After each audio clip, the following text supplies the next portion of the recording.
Hey guys, welcome back to my next art book preview video. This week we have 3 more Alphonse Mucha books. So basically we have the Drawings of Mucha, another one called Mucha, and another one called Mucha.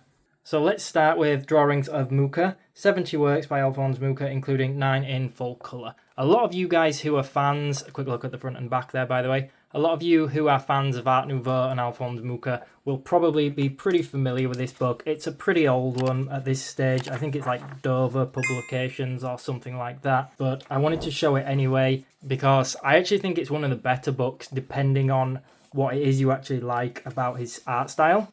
I'm really big into sketching and pencil work and things like that. So perhaps that's why this one's one of my favourite. So there you go, a little bit of a contents here at the beginning in case you want to stop and read through that. Quite a weird contents, that one.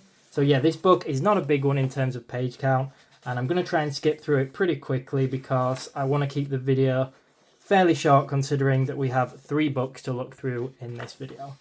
So yeah, I like this one a lot because it's the only one I know that is, I would say, filled with sketches, but the reality of it is it's not really a big enough book to call it like a full comprehensive book of his sketches. But what I mean by that is a lot of the other art books have sketches in them, a couple of pages dedicated to it, and I always thought they looked really cool, but there was never that much. It was always a little bit hit and miss and random. So this one has a little bit more. I realise after saying that I am actually showing plenty of pages where it's just full colour pieces, just to contradict myself. But yeah, pieces like this I think are really nice. So even though I really like his like colourful Art Nouveau backgrounds, I'm really interested in studying them, so I like to see his preliminary sketches, I guess you'd call them. I don't usually show every page on camera, but considering this book it's pretty old and cheap, I don't think I'm going to do any damage. If you do like the book, obviously, you know, support the, well, I guess publishers, and I guess the artist isn't around anymore, of course. But yeah, hopefully this does help if you were thinking about buying the book. You could probably download a PDF, but if you're like me, you like to own physical copies anyway. Also, sorry about the shadow coming from behind. Not the best day to record on. So there is going to be nudity throughout all of these videos, by the way. I'm probably going to skip most of it where I can just for YouTube, but just a warning there because he does draw a lot of women.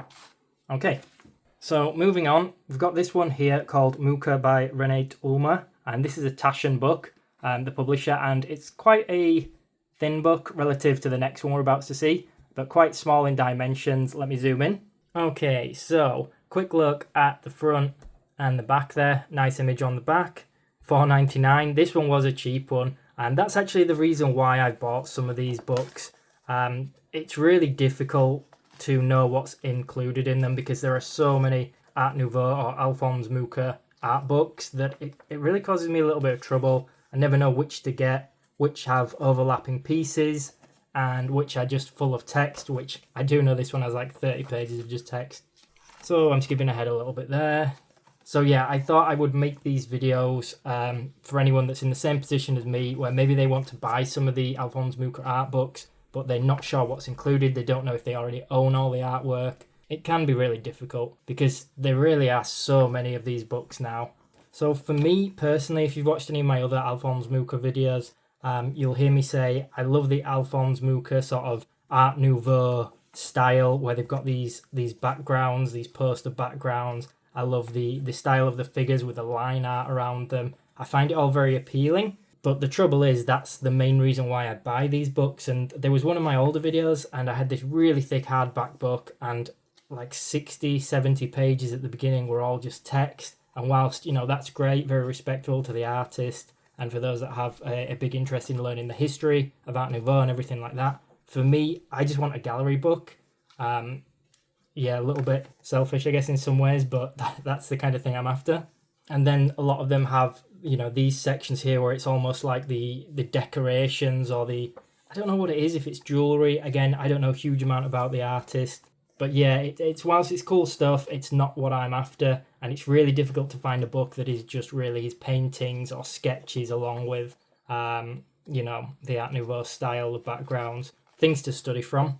So 2 of the other books that I have reviewed in the past, along with some others, it's absolutely massive is this one, I can't fit it on camera, but are these 2 here. So I will put links to those in the description box below. Those ones are really good for just containing the posters.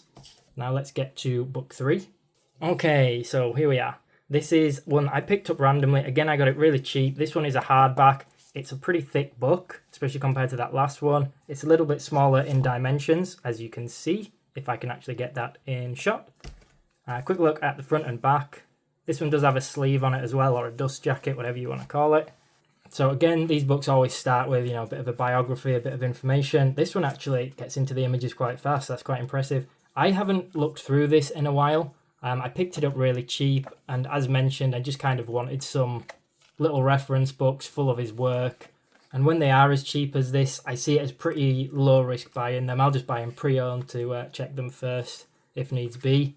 But I will put links to all of these books, by the way, in the description box below the video. There are plenty of others as well. But yeah, I bought this hoping that it would literally just be page to page, back to back of all of his illustrations or paintings. And this one here is actually on the cover of a huge Alphonse Mucha art book that I own. I haven't recorded that yet. I'd forgotten about it, but I will actually record that now after this one. Nice reminder to myself. But yeah, it looks like this one actually does contain quite a lot of artwork page to page. And when you consider that there's, let's have a look, probably over 250 pages, there is going to be a lot of artwork in here. Now, some of the bits, though, you could argue are a little bit too small. Some of these I don't mind if they're using up the full page, the full space, or at least the full height of the page. That might be usable for reference for what I need.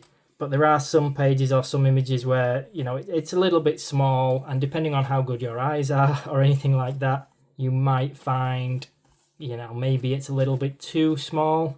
I guess it really depends on what you're using the book for. Honestly, if I picked this one up for like £5 or £10 though, there is a lot of content to it. Again, my intention was just so you guys can see roughly what's inside. I will put links below in the description box to all my other videos that are related to this, or the other Alphonse Mucha ones. But yeah, most of them generally contain a big section of text, along with some of the posters in the Art Nouveau style that I like. Maybe a couple of pages dedicated to some sketches, and then usually like an end section that goes on to the decorative side. But not just in terms of illustrations, but more what I refer to as like jewellery and ornamental things. I do own quite a lot of these books, but unless you're going to go through them all and spend hours and hours each day, it's really difficult to sort of say what the overlap is between them all. So if that is one of the things you wanted to know, the best bet would probably be to load up a couple of my videos at the same time and look out for certain paintings. There's no real easy way to do it, I don't think. But yeah, guys, that's pretty much it. I think I've shown more than enough. Hopefully you get the idea. I'm going to record some of those other ones now. If you found this video useful, please do subscribe to the channel. It really helps me out and means I can keep making more content like this. Thanks for watching.